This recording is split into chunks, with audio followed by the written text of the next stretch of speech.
खड़खड़ खड़खड़ train द्रुत गति से भागी चली जा रही थी। संध्या काल का समय था।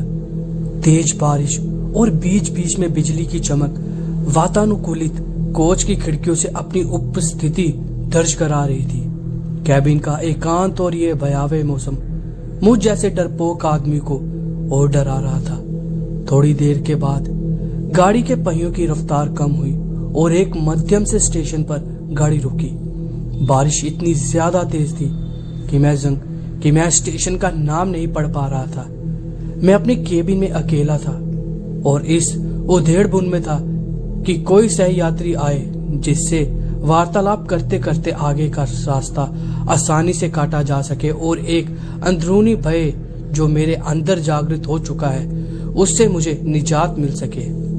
तभी किसी ने कैबिन का दरवाजा खटखटाया और एक शांत सा दिखने वाला व्यक्ति कैबिन में दाखिल हुआ।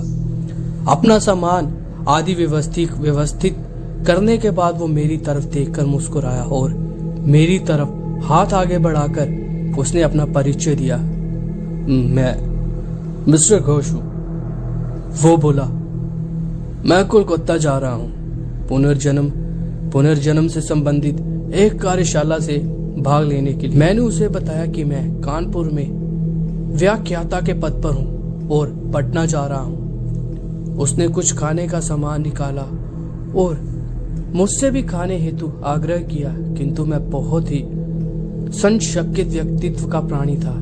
ट्रेन में किसी अजनबी के द्वारा दिए गए खाने को लेना असंभव था मेरे लिए। मैंने बहुत विनम्रता से उसके आग्रह को ठुकराया। वो भी कम उस्ताद नहीं था। जोर से हंसकर बोला, संशय कर रहे हैं मेरे ऊपर? अभी तो कुछ नहीं है, देखिए आगे आगे क्या होता है। उसके ये शब्द सुनकर मुझे सांप सूंघ गया, किंतु मैंने किसी तरह अपनी घबराहट को छुपाए रखा। कोई स्टेशन आने पर वो उतरता और ट्रेन चलने के बाद किसी दूसरे कंपार्टमेंट से चढ़कर फिर आ जाता। पूछने पर बोलता कि बीच बीच में मैं रेलवे की नौकरी भी कर लेता हूँ। थोड़ी देर बाद मैं और वह विभिन्न विषयों पर चर्चा करने लगे। उसने पुनर्जन्म से संबंधित बातें प्रारंभ की और पुनर्जन्म को अंधविश्वास बताया। थोड़ी देर बाद उसने मुझसे पूछा कि क्या आप भूत प्रेत पर विश्वास करते हैं? मैंने कहा बिल्कुल। वो जोर से हंसा और बोला, यह सब बकवास है। मुझे भूतों पर विश्वास था, किंतु वो भूतों के अस्तित्व को नकारता रहा। रात अपने यौवन पर पहुंच चुकी थी। चर्चा उपरांत मैं वातानुकूलित प्रथम श्रेणी के कक्ष में सोने का प्रयास कर रहा था। अचानक मुझे ऐसा अनुभव हुआ कि कोई मेरे गले पर गर्म अंगारे रख रहा हो। मैं हड़बड़ा कर उठा। कहीं कोई नहीं। मेरे अलावा उस कक्ष में मेरा वही सहयात्री था जो सामने की बर्थ पर लेटा घोड़े बेचकर सो रहा था। मैं फिर से सोने का प्रयास करने लगा। अभी आंख लगी ही रही थी कि मुझे अपने पेट पर बहुत तेज दबाव और हंसने की तेज आवाज सुनाई दी। मैं घबरा उठा तो देखा कि सहयात्री बर्थ पर लेटा था। लगभग 1-2 मिनट बाद वो अचानक कहीं से आया और बोला, जनाब सोए नहीं आप? मैंने अपनी घबराहट को रोकते हुए उससे कहा, अभी नींद नहीं आ रही और मैंने अपने बैग से एक मैगजीन निकाली है और पढ़ने का बस पढ़ रहा था। सहयात्री भी बर्थ पर लेट गया और कुछ देर के बाद में उसके खर्राटे कैबिन में गूंजने लगे। मैं भी थोड़ा निश्चित हुआ और बर्थ पर आंख बंद करके लेट गया। ट्रेन काफी धीमी होती, कभी रफ्तार पकड़ लेती, लेकिन मेरे दिल ने अब तेज रफ्तार पकड़ ली थी। भय और घबराहट के कारण लघु शंका की इच्छा अपने आप जीवित होती जा रही थी और मैं टॉयलेट की तरफ मुड़ा। जैसे ही मैंने अपने टॉयलेट का दरवाजा खोला, वो सहयात्री मुझे अंदर दिखा और मैं चिल्लाते हुए अपनी बर्थ की तरफ भागा।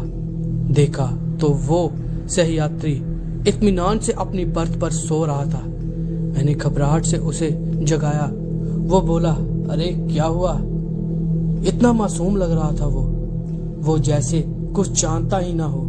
मैंने कहा, आप यहाँ भी और वहाँ टॉयलेट में भी? वो कुटिलता से हंसा और बोला, मैं कितने रूप में कहीं पर भी आ जा सकता हूँ। घबराहट के मारे मैं पसीने से तरबदर बिल्कुल निर्जीव सा खड़ा उसके सामने। वो बोला, तुम्हें भूतों पर विश्वास नहीं था ना? तुम्हें तुम्हारे विश्वास का प्रमाण देना था। तुम्हारे जैसे लोगों के कारण ही हम भूत पिशाच लोगों का अस्तित्व है। इतना कहकर वो मेरी आंखों के सामने अचानक कहीं गायब हो गया। मैं डर के मारे अवाक और निर्जीव सा अपनी बर्थ पर बैठा रहा। तभी कैबिन के अंदर टिकट निरीक्षण आया। उसका चेहरा देखकर मुझे बेहोशी सी छाने लगी, क्योंकि ये वही सह यात्री था।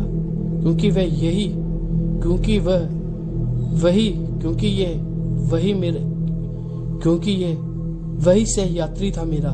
और वो टिकट चेक कर मुस्कुराता हुआ चला गया। तो दोस्तों, ये थी हमारी एक ट्रेन का ऐसे सफर की कहानी जो बिल्कुल मुझे खौफनाक लगी, अच्छी लगी। और अगर आपको मेरी ये कहानी जरा से भी अच्छी लगी है तो प्लीज वीडियो को लाइक करें एंड दोस्तों में शेयर करें, और प्लीज यार चैनल को जरूर सब्सक्राइब करें।